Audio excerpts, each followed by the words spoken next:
Welcome back. If you're just joining, you're still on the POLITY, reaching you live from the nation's capital in Abuja. And joining us now is Honorable Gajo, of course, a BDC expert, to talk about recent happenings on the POLITY. And our main focus will be shedding more light on the Humanitarian Affairs Ministry. As of 2 o'clock this afternoon, the Honorable Minister, or now safe to say the former Minister of Humanitarian Affairs, that's Betta, has been suspended by President Bola Ahmed Tinubu. Now, all of this and more is what we'll be shedding lights more on this afternoon. Good afternoon, Honorable. Good afternoon. And Happy New Year. Good to see you. Thank you. I wish you the same. Thank you very much. Thank you. How has it been so far? I mean, today is the 8th day of January. And then, you know, they'll say you hit the ground running. So have you started hitting the ground running? No. Well, it looks like the presidency has started with boom, we're moving. Yeah, they started with deep pockets.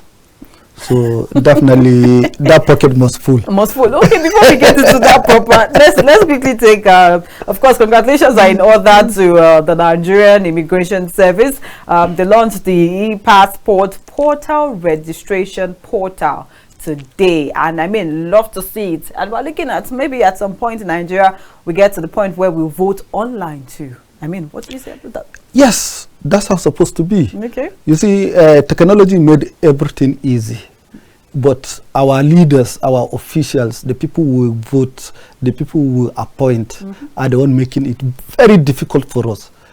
Passport is highest 24 hours. You get your passport. When the book is there, it's just your data upload and print. Production is, if you go to their production, it will not take you 5 minutes to capture you. You understand? And they need to also look at a renewal issue. You understand? Now, for example, if your passport has expired, you are not going to renew. You are going to do another new booklet. I think they should work on that too. They should have a means of renewing passport either by stamp or by any means to renew it, so that Nigerians who are outside, when their passport has expired, they will just go to the embassy or consulate and get the stamp and continue their stay or their living or their life or their movement and travels. You understand? And businesses. You know, it's like the government don't understand that passport is for business. It brings money. It brings investment. It connects Nigeria or your country with the world, like a global world. You understand? Anywhere you go, it's means of identification. It's not supposed to be hard. You understand? So it's a welcome development. The minister has come. He started. I think he's one of those who hit the ground running. The other ones all are blowing grammars. All right. Speaking about making money from passports, you would agree with me that, of course, we've seen the bad eggs who siphon money from most of this passport registration most times. And now, one would wonder, we have a certain department that is strictly in charge of registration and all of these things. What does that mean for that part of that the Nigerian Immigration Service that is fully involved in just, let's say, registration? Yeah, you know, the Honorable Minister, when he came, he looked into it, he investigated, and he had an insider who briefed him how the racketeering is happening and so on. You understand? What they do is just they will shut down their server and they say the server is not working. You have to pay online. You have to upload and the server is too slow and so on and so on and so forth. Now the NIM also, they have to connect your passport with your NIM identification ID card. So that one too takes time because NIM also, their server is so weak and so forth. So they took advantage of that. And they'll say, oh, don't worry, just pay so amount. I will do it for you. Whether I see the server between midnight or early morning, I will help you do it. You understand? Or I will do it in 3 days. That's how the racketeering started. But the former immigration officer Babajide has done a lot. In fact, he's the one that started the reform. And this one continue with it, and that's what we want. And is very, very good and important, because our passport is our image worldwide. You understand? There was a time when you showed your green passport, your line is different. Any country you go, they will say, green passport, this is your line, because they have to scrutinize you. You understand? They have to you know, they do sort of things to Nigerians because you carry a Nigerian passport. Okay, let's quickly move away from that. There's no way we'll talk about this without talking about the Nigerian passport, about foreign airlines and travel. We congratulate the minister for and the Controller General of the Nigerian Immigration. So congratulations are in order. But then you know their work wouldn't even be effective, because of course it's one thing for you to get passports, it's another thing for you to be able to actually travel out. Now CBN disbursed additional $61.4 million FX backlog to foreign airlines. I'm sure maybe some people are interested in the backstory of this foreign airlines and FX and all of this. But then I'd like to get your own opinion about this. Why did it take this long for this to actually happen, given that, I mean, we pay ridiculous and exorbitant prices for tickets and all of that, all because our federal government, or the CBN as refused to, they didn't do what is needful, basically. Yes. You see, Nigerian airline now, before we have a hangar of maintenance, Nigeria Airways, that's where all maintenance has been done, whether foreign airline or domestic airline that's taxing into our Nigerian airport. You understand? Today we don't have it. I think whether they privatize it or they commercialize it or they sold it to ARIC, I think it's ARIC that is parking there. You understand? So now airlines go to Ghana, most of them go to Ghana, you understand, for routine maintenance. And you know, it costs a lot of money. And those airlines, foreign airlines, there is an agreement, you understand. Any country you go, there is a way you remit, because you are selling they are selling the ticket to you in Nigeria. They didn't say go to London. BA will not say go to London, or Delta Airline or American Airline or Saudi Airline or Turkish Airline will not say, no, you have to go to Turkey or UK or US to buy tickets. So you have to buy it here. You understand? And when you are buying it with Naira. You understand? So government will remit those monies to them in foreign currency. You understand? Our economy is being dollarized. You understand? We use dollar for our payment system, the SWIFT code. You understand? So we have to pay them. You understand? And they allow it to accumulate. During Buhari regime, they allow it to accumulate, and they were paying in pieces, bit and bit, $200 million, $150 million, and so on and so forth. You understand? And that did not go well with some airline, and they now say, no, we stop coming to Nigeria, or we are not doing business in Nigeria again. Some packed, you understand? Some left the country, and we now begin to have a problem with our own domestic airlines.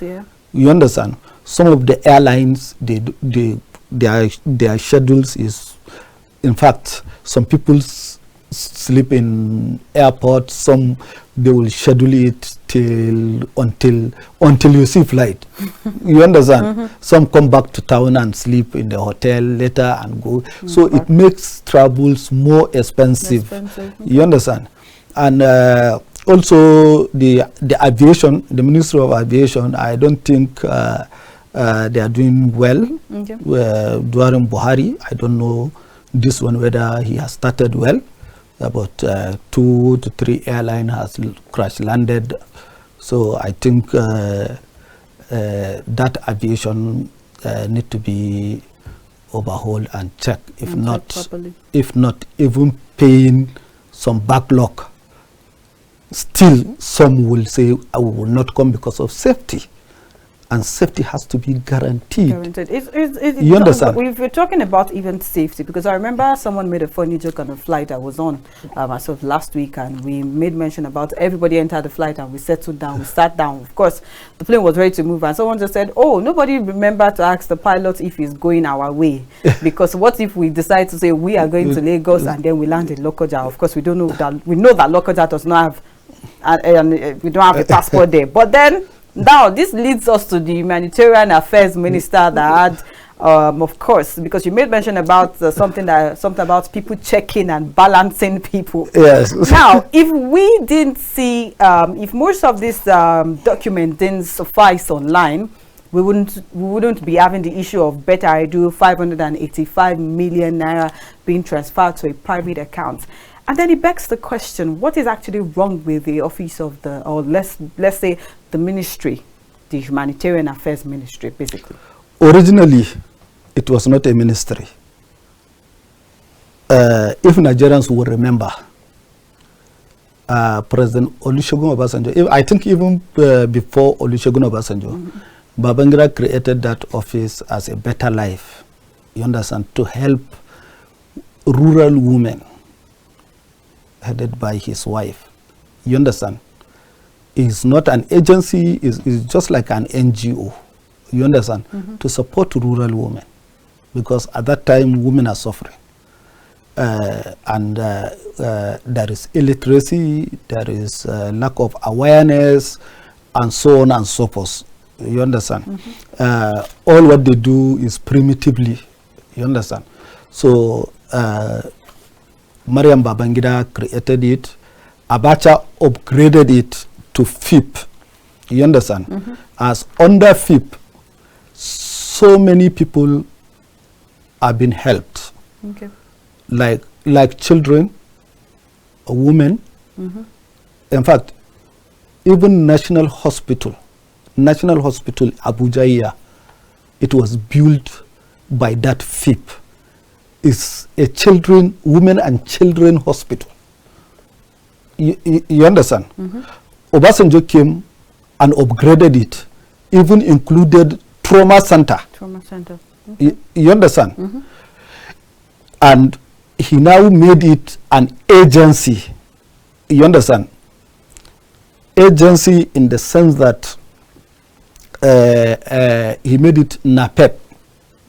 And that NAPEP also continued to assist and help on employment because there are people that were recruited at that time, because there was embargo or recruitment during the military. You understand? So that NAPEP recruited thousands of Nigerians or almost a million of Nigerians through casually before they were integrated into the civil service. You understand? A lot of projects has been done by NAPEP. You understand? I think up to now we are still benefiting from some of the things that NAPEP did. You understand? Like this Keke NAPEP, like they have their own hospital and so on.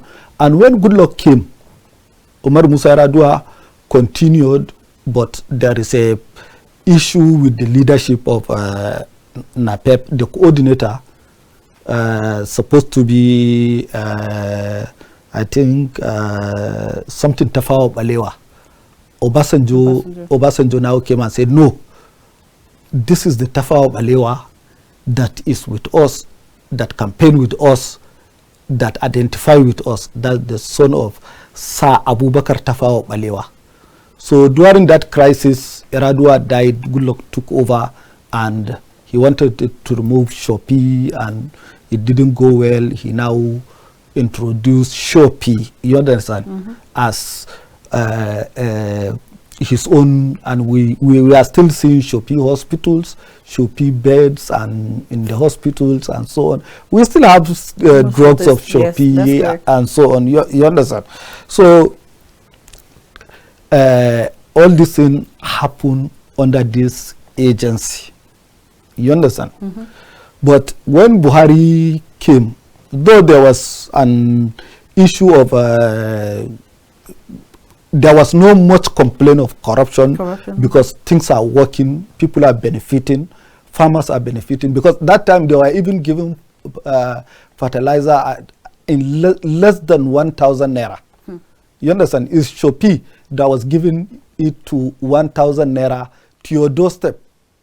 100 naira is the transportation charges. If you said you bought fertilizer, they will bring it to KAFTAN, to this address. You understand? Mm-hmm. You pay 100 naira for transportation.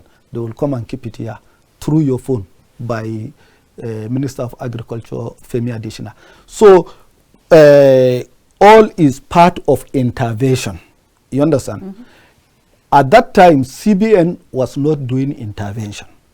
The CBN has not involved in a politics of our economy.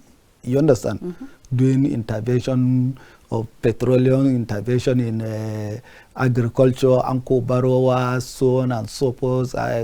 You understand? Mm-hmm. That's how they did. They killed the Ministry of Trade and Investment. Mm-hmm. So today, trade and investment is not doing anything. So, like I was saying, that intervention agency that got different name up to Shopi is the one Buhari made it as a ministry, and a ministry of corruption, a ministry to steal easy money, even in your bed. On top of your bed, if you close your eyes, you can steal in that ministry. That ministry is so vulnerable, is so corrupt. I don't know even how to put their own corruption. I would just call it a ministry of humanitarian corruption. Because in speaking about this corruption, I'd like to take us back to Sadiya Farouk. That is the former Minister of Humanitarian. She was the pioneer. Yes, she was the pioneer of the ministry. The corruption started from her. She was there from 2019 till 2023, and she has alleged issues with misappropriation of 37 billion naira. Now, let's say that's 2019 till 2023. That's when it's an estimate. Exactly, that's an estimate. That is what they have a glimpse over. Because and now I like to take if you dig very well, you will have more than 1 trillion. Okay, now let's move to Betta Edu. From the documents that are surfaced online, 585 million naira that is the document we can see. Yes. In less than 1 year. It's not up to 1 year. That is why I said less than, because May is still far, and that is the one we saw. We equally saw documents of how they, of course, wrote things about traveling, transportation fare, flights to Lokoja. We don't know whether they took private jet. Of course, we cannot say. But then they said they took flight to Lokoja. Even if they took flight to Lokoja, where are they going to land? Does Lokoja has airport? Has airport. That's another question. Do you remember when former Vice President Yemi Osibanjo helicopter crashed in Kogi around Kaba? Around Kaba. Why? Because there is no landing place. You understand? The plane landed in a football field. So if Betta Edu, the minister, and her own entourage or her own delegation landed in football field, let us tell us. But the amount of 250,000 naira per ticket to spend over 2 million naira for just eating and drink. Now it brings me to my next question. So what, in fact, let us start. What took them to Kogi State? You know, there was a recent visit you had with the governor of Kogi State, Yaya Bello. The visit is during the election. No, after the election, she has visited. They went Kogi State before the election and after the election. After the election. You understand? So the one before the election is a vote buying. They went to buy vote. So you cannot. Yes, with the money they claim. To back up these claims. Oh. Because I was going to get to the fact that now the documents surfaced online. That is why everybody is talking. For Sadia, we didn't see documents. It was what the FCC has said they are probing into. We don't know whether it's more than that, and I'm sure some person. Why will you say there is no document? There is document. Why did Buhari suspended her? Okay. Buhari suspended Sadia Farouk when the issue of COVID intervention, palliative, how many? 68 billion. 68 billion. 60, now, 60 something billion. Do you actually think we should have Buhari frowned on it and suspended her? You understand? So, but Buhari government is too secretive. We don't know what happened later. She came back. Nothing happened, and she continued again. Pardoned. Okay, so we hope that's not going to be the same case. It's going to be the same. Okay, but then in all of this, because now we're talking about one ministry, we've not said any other thing about other ministries. The other ministry, it will come to light. It will come to light. So don't you think we do not have check and balance, or we do not have an agency that should actually check these people? Because between you and me, if this document was not posted online, we wouldn't be talking about this. They would have gone scot-free. And then the excuse was, oh, it was transferred to a private account because they needed the money. You see, Mercy, let me tell you, since that ministry was created, they have been hiring consultants to do the work for them. You understand? And they pay consultants.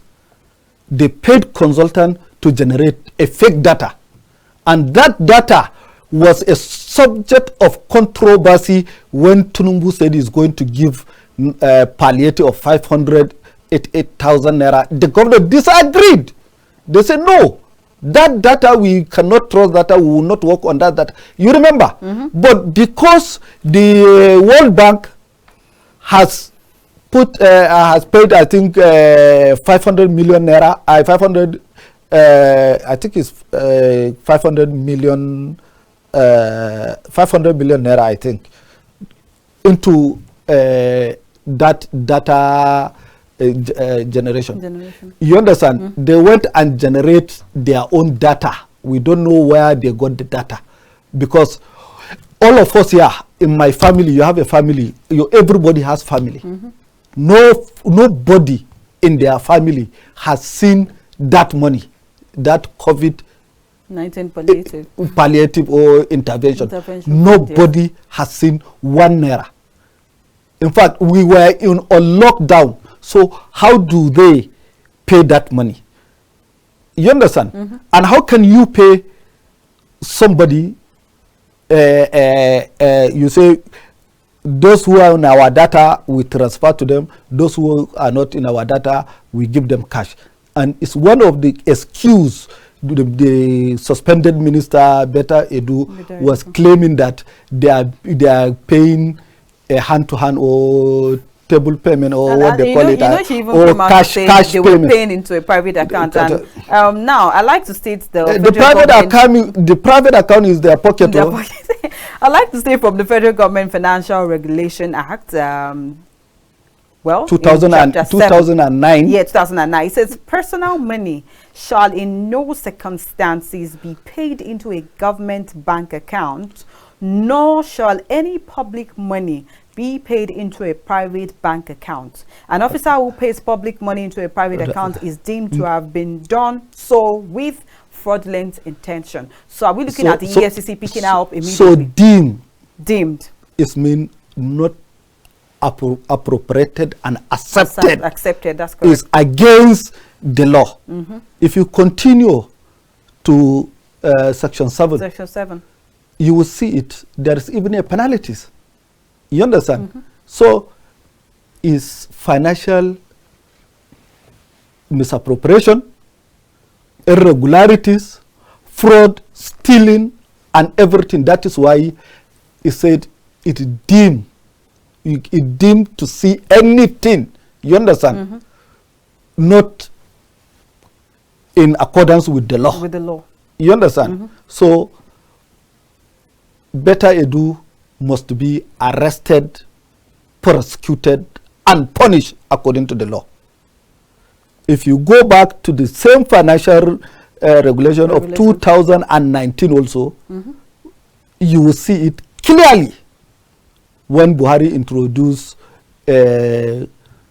what they call them, central account, what they call that central, the money they put, the money they pay, all paid in one single treasury account.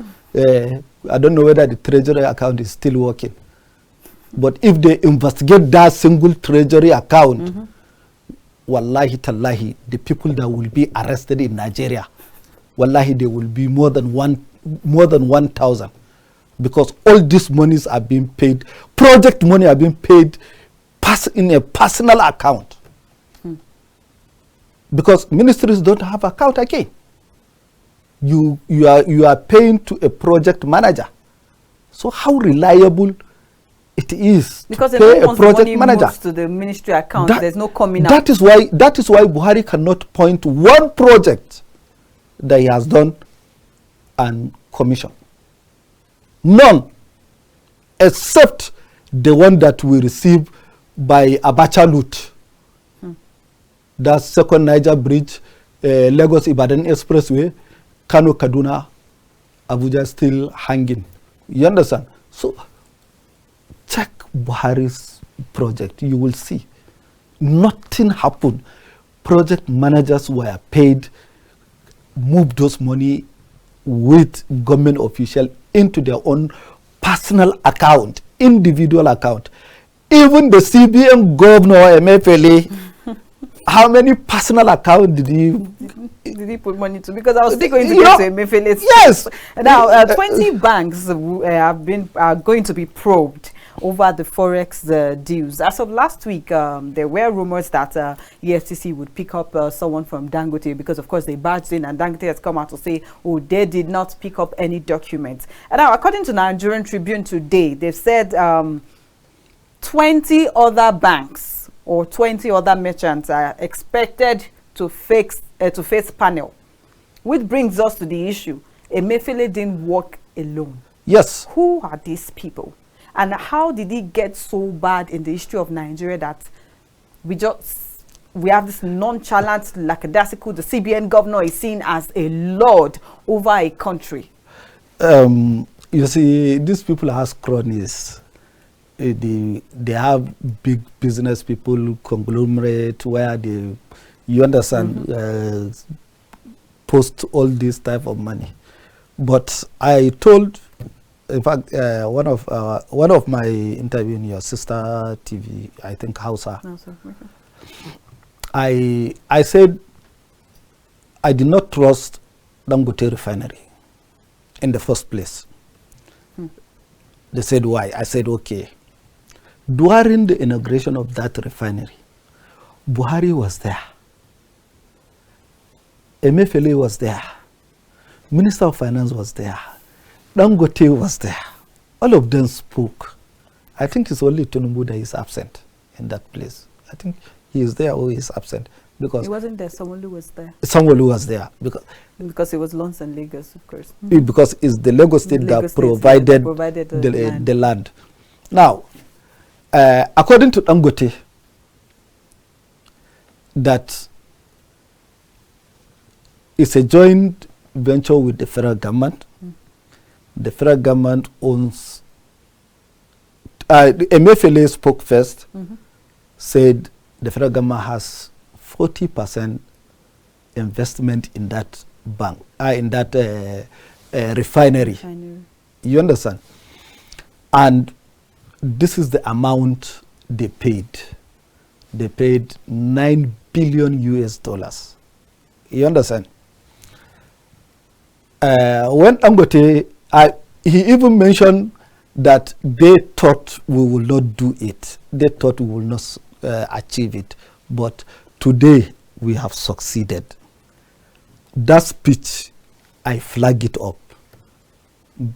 I said, this is a red flag.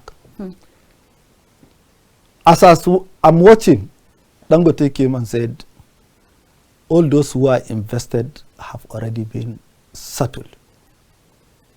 Even the commercial banks in Nigeria that invested, they've been settled. They have been paid.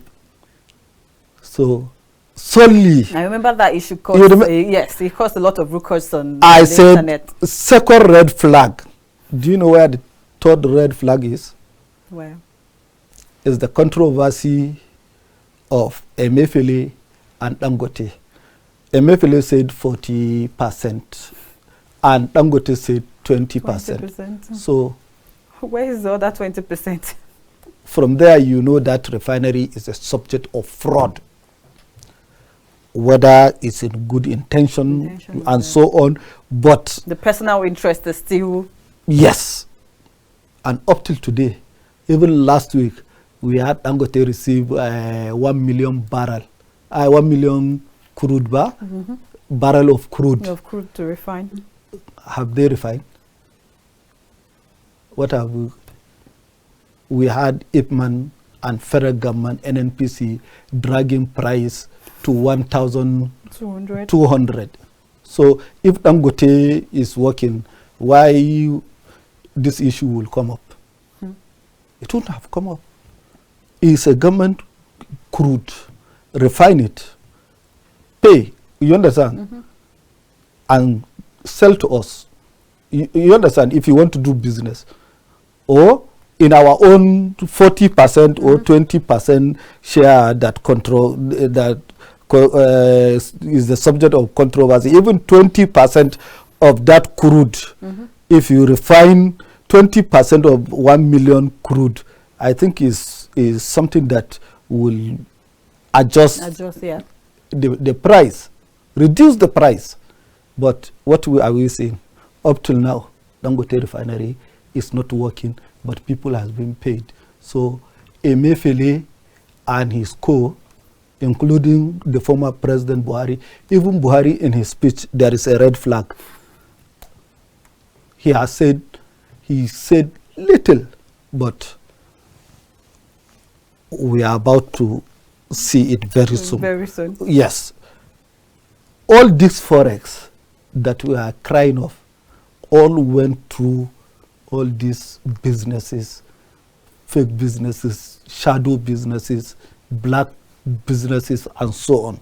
You understand? You don't even know where your forex is going, and your naira is dying. It's dying. So what are we saying? You understand? So there is a lot of things. There is a lot of corruption. You see, I don't know how people see it, but we blame PDP for so many things. You understand? But let me tell you, PDP is an angel to the APC. To the APC. APC is hellfire. APC are rogues. APC are unpatriotic, unhuman, and I don't know, they are feudalists. You understand? In saying all of this, don't you think that is why, because of course a few weeks back we saw where they suspended a sitting MD of a parastatal in Nigeria, and now we've gotten back to the part where, I remember there was a time we had, I think it was you and Atiku Abubakar, and he said most of these politicians should be held to ransom, or most of the former ministers. But then it's something that we've seen happening. But do you think this is actually going to speed over time to every ministry? Because I mean, I'm still standing on the fact that if documents didn't surface online, we wouldn't be talking about the Humanitarian Affairs Ministry right now. We'd have been talking about the former minister. Yes, you see, this thing happened because, I'm sorry to say, the Accountant General of the Federation, that woman, refused reject the memo to pay the money into a personal account. She even raised a memo that is against the 2009 and 2019 acts. But arrogantly, the suspended minister, Betta Edu, went ahead and paid. And even her special advisor was even justifying that is not against the civil service rule. Yeah. So tell me, that's their arrogance. That's the arrogancy of APC. It happens during PDP. Stella Odua, her own, the money is being appropriated to her ministry. You understand? To have those, the money for the vehicles were appropriated to her ministry. But because she used her own influence to not to pay duty of those BMW, bulletproof BMW, and that's up till today, she's suffering from that. In Ghana, I was in Ghana, I think, is it 2000, is it 1999? There is one World Cup that was played. The minister of Ghana, Minister of Sport then, you understand, because of the issue of accommodation, the minister did not go on time to book their own accommodation. To the players, and the players landed first, and they became stranded. And the minister went with $10,000 cash in his luggage. You understand? And that luggage was put into the boot of the plane, you know, before it comes out, and take it and rush to where, and media captured those players, Ghanaian players, stranded. Come and see from, I forgot the country that hosted that World Cup. He resigned from there. He came to Ghana. He was arrested. The parliament interrogated him. Police interrogated him. FIB interrogated him.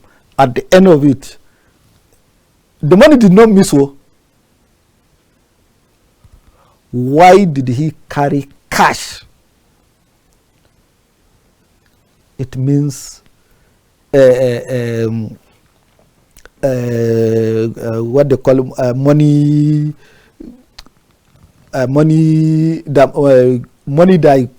that is being laundered. You understand? It's like he laundered Ghanaian money.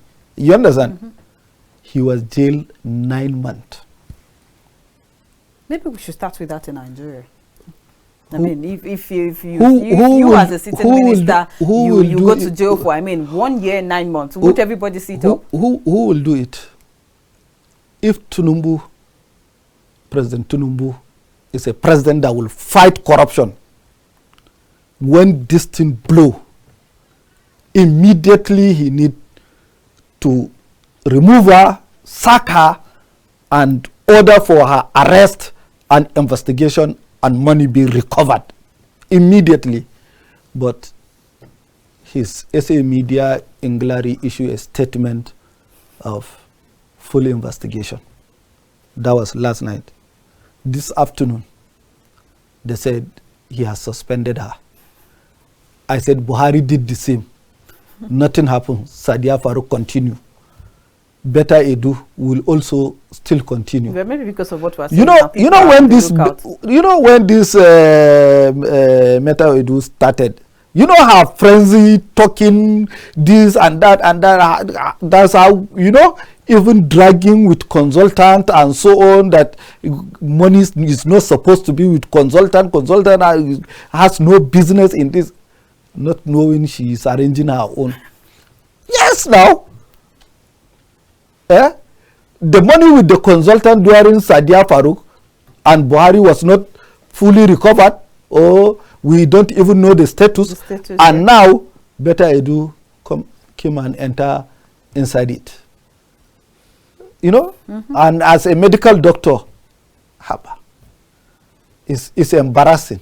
Okay. But they said she's a professor. I like the fact that you mentioned as a medical doctor and as a medical professor, because now we're going to get to the part of the gender, where some persons have said most times you see women in these positions because they feel like a woman can do better than men in these positions. I mean, take a look at Dora Konyili, take a look at Kukonjo and so forth. But then in this case, let's start with the former Minister of Petroleum, Dezani, that is even begging to come back to Nigeria now. And it looks like it's a repeated reoccurrence. And now we are still fighting for equal access to opportunities as the other gender, that's the male gender. But then if even the little opportunity that they've given this woman, all they do is siphon money, and then you see from Stella Odua to the former minister to plenty former ministers, even the DG that was suspended too.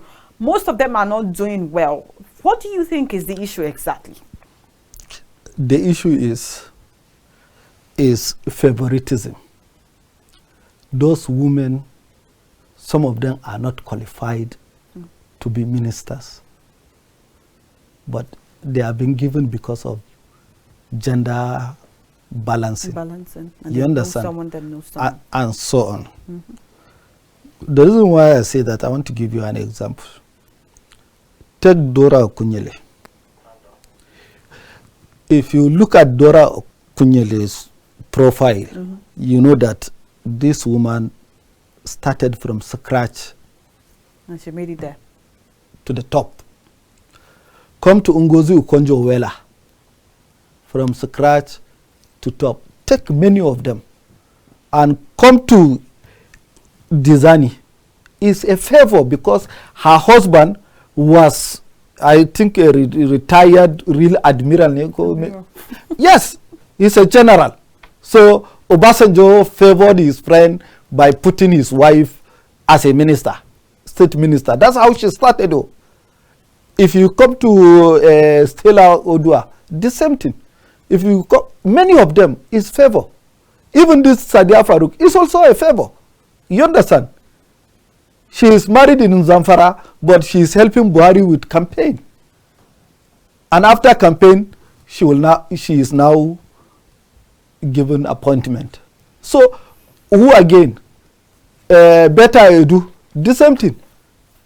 All of the sudden she came back from somewhere in India or in UK, where she went and did a PhD in I think masters in hygiene, health and hygiene in London, and went to India. Up to now, the Indian university is still on caution because nobody knows the university where she had a PhD. She came back and with a big grammar English and so on, and media frenzy. She entered into APC. She got position at the national level, and now she's a minister of stealing, minister of corruption.